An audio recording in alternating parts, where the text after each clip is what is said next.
Hi guys! So I hope you're having a fantastic October so far.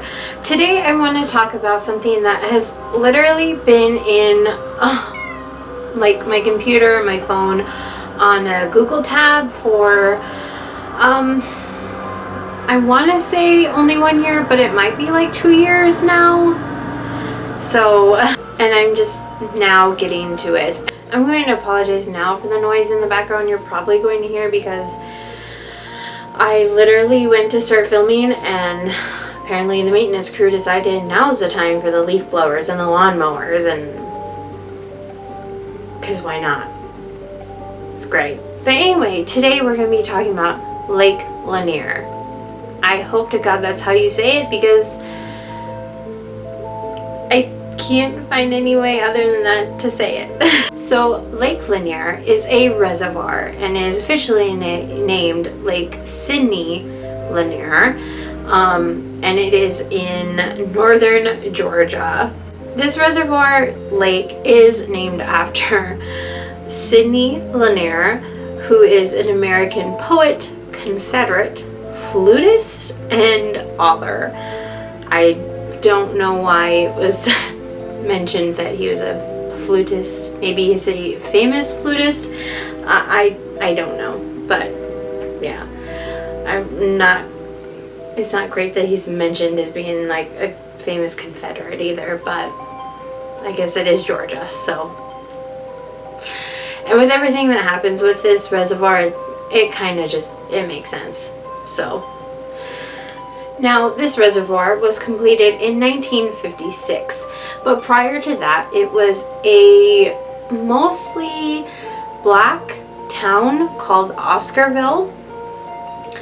And it kind of had its share of problems leading up to this reservoir being built, because before it was a reservoir, it was, like I said, this more black community, and to get the reservoir built, the white community that kind of bordered Oscarville just forced all these black citizens out of their homes.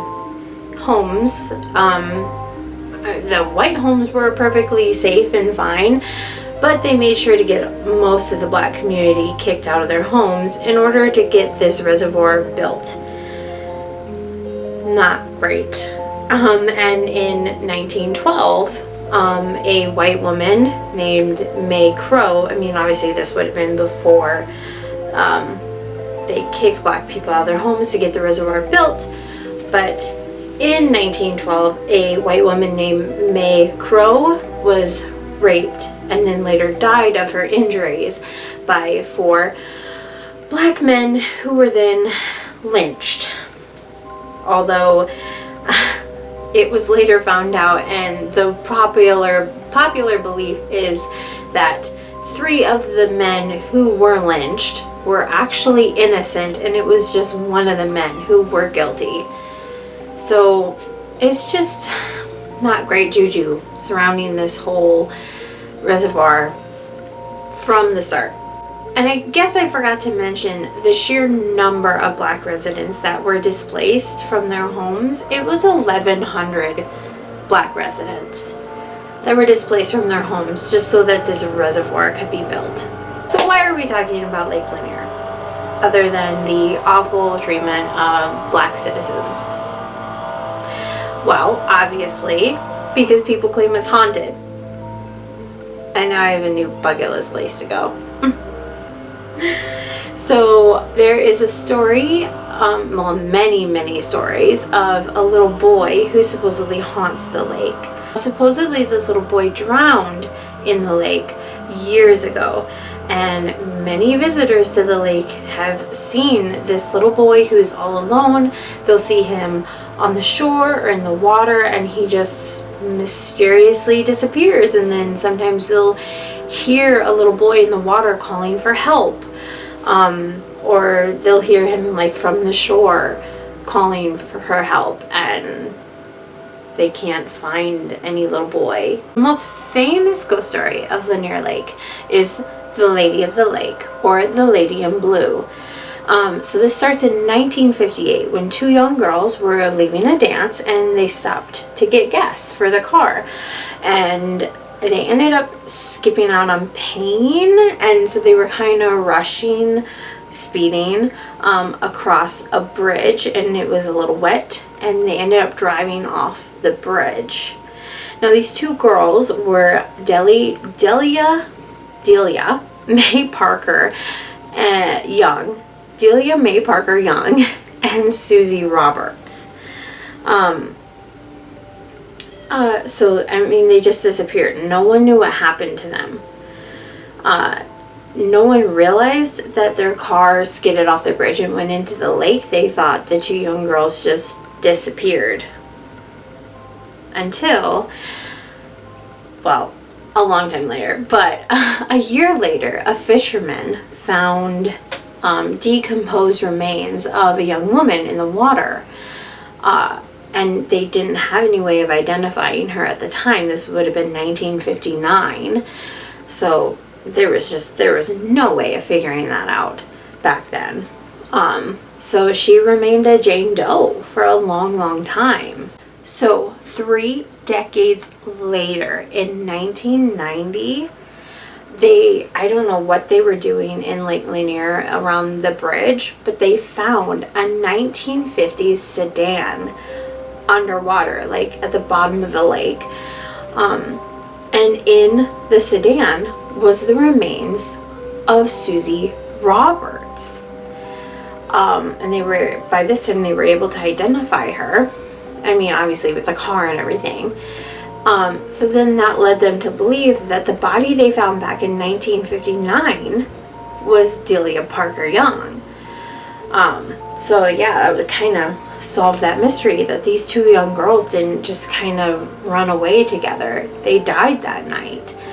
And it's kind of crazy because no one knew all that time that they had actually died that night in the lake. But you see, throughout all those decades, the locals were pretty sure that that night the two girls hadn't run away. That at least one of the girls had died that night, if not both of them. Because you see, throughout all these decades, the locals had seen Delia Parker Young walking along the road, walking along shorelines along Lake Lanier in her blue dress, and they recognized her. But whenever they would try to catch up to her or call out to her, she would vanish. And that's where the story of the Lady Lake comes in, or the lady in the blue dress. One of the most famous hauntings of Lanier Lake is throughout the years, not just locals, tourists, visitors, they see this woman in a blue dress walking along the shore, or they'll kind of see her walking along the road near the bridge where their car went off.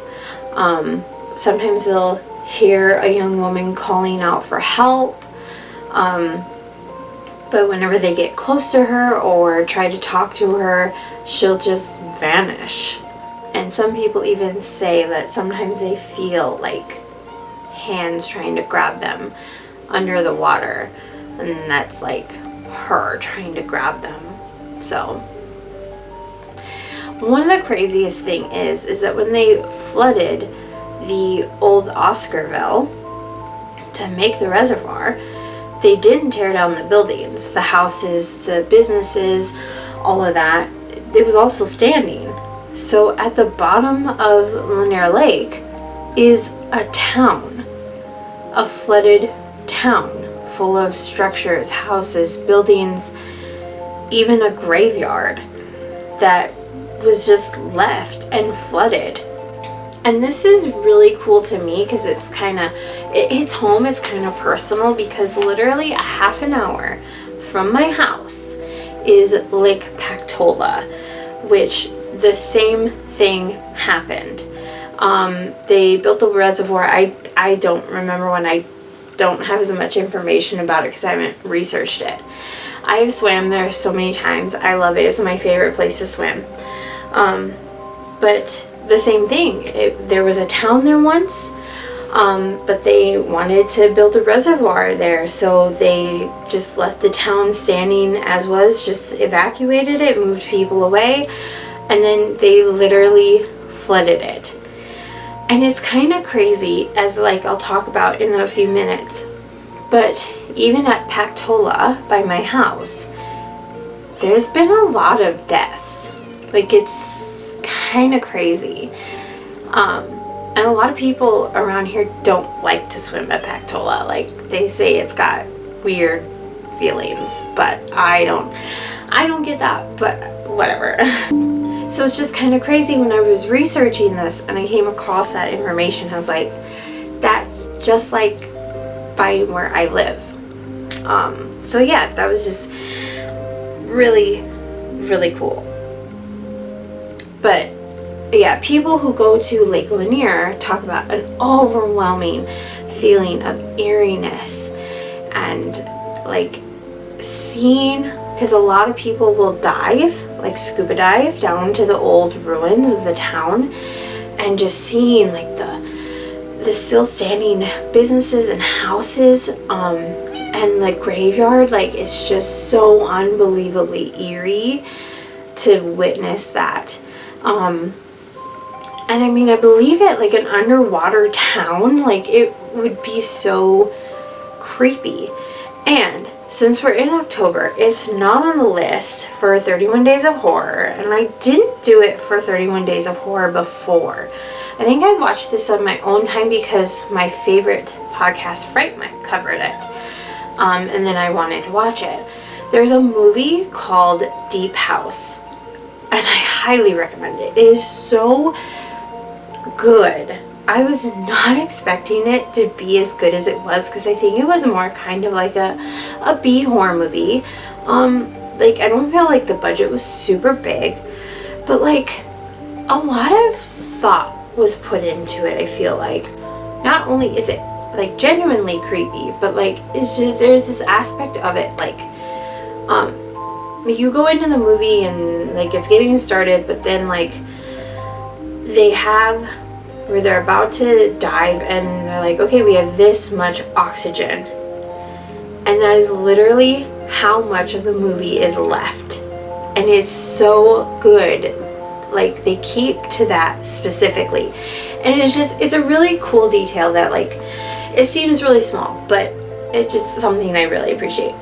But yeah, it's a really good movie and I recommend it. And it really reminded me of this because it's the same thing where, like, yeah, these divers are going down to look at this flooded, I think it's a whole town, but maybe it is just a house, a single house that they find. But yeah, it's really cool. Anyway.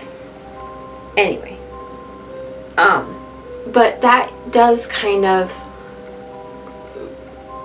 is one of the things about Lake Lanier and Pactola, is that there are quite a few deaths at Pactola and there are a lot of deaths at Lake Lanier. But some of those are attributed to the scuba divers, because the scuba divers will go down and they'll get hung up on some of the old structures or old cars, because those are down there too, like old cars that were left and then it got flooded and now they're just sitting down there. And scuba divers will get hung up on this old stuff and they'll drown, they'll run out of oxygen, and yeah, it's horrifying.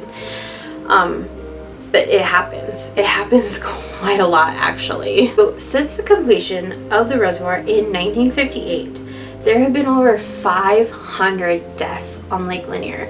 Now, some of the articles I saw were like, oh, it's been 700 deaths, it's been this many deaths. But the most concrete I found was 500. And these will be mostly like boats, jet skis, drownings. And I mean, the scuba divers are lumped into the drownings because that is what kills them, drowning. In fact, it was crazy to me to read this, but Usher's stepson, like Usher, the singer, his stepson, who was only 11 at the time, died on Lake Lanier. It was like a jet ski accident where he was behind a jet ski in an inner tube. This was 2014, and there was an accident and he collided with another person on the lake and was like critically injured and died. Like, it's insane.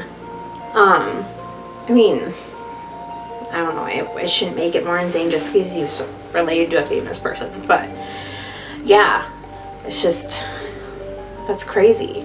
But the thing is it's not just deaths. Like, people go just missing from Lake Lanier all the time. Like, they don't talk about that as much, but like, yeah, people just go straight up missing from Lake Lanier. No explanation. I mean, I guess some of those are probably deaths, but they can't be counted as deaths because they haven't found the body. So, yeah, you know.